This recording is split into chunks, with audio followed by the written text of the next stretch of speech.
Intriguing video. And now to elaborate more on it, we welcome to the studio the man who shot it, Mr. Martin Isaacs. Thanks for being here, sir. Thanks for having me. Okay, what do you do for a living, sir? Well, I'm a researcher and filmmaker for the Australian Marine Biodiversity Project. That's an organisation dedicated to protecting our coastal environment. And how did you get involved in Drake's investigation?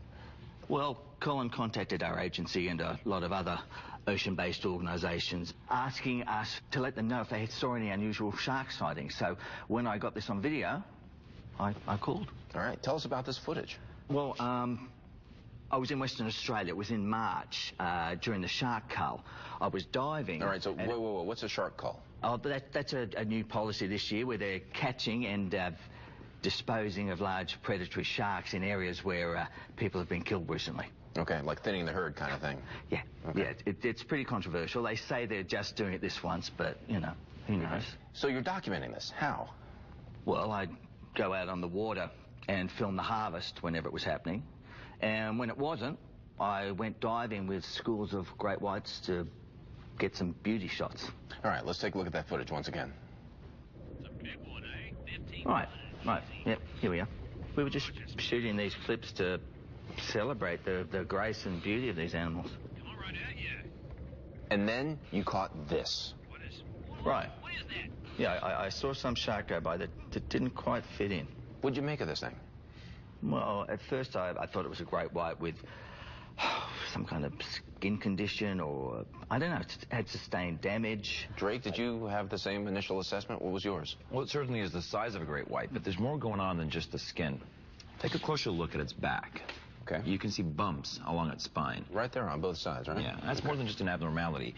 That's a genetic structural difference in its cartilage, which suggests a much sturdier animal. So in your estimation, this is not a great white. No, and there's something else, too.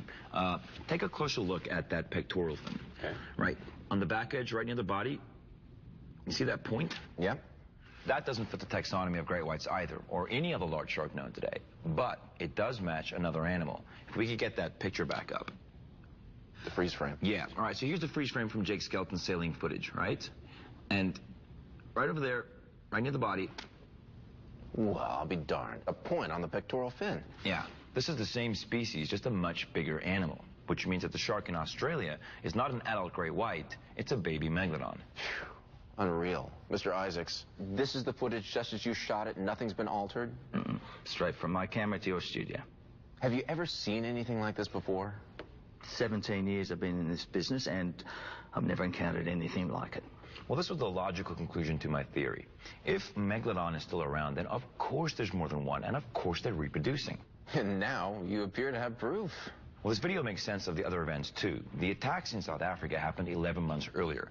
When you consider that the gestation period for many sharks is well over a year, it's possible Megalodon was so voracious back then because she was already pregnant. She's already pregnant. And eating for a whole brood. Unbelievable. And the reason the tag was out of contact so long is because she was swimming in a deep protective mode toward her birthing grounds. Well, I got to tell you guys, this is stunning news. Mr. Isaacs, thank you so much for your part in bringing this to light. My pleasure. Well, I haven't even told you the craziest part yet. You telling me it gets crazier? We discussed in the documentary last year the changes in our oceans over the past century. Sure. Changes in climate, earthquakes shifting the ocean floor, Sure. tsunamis redistributing marine life.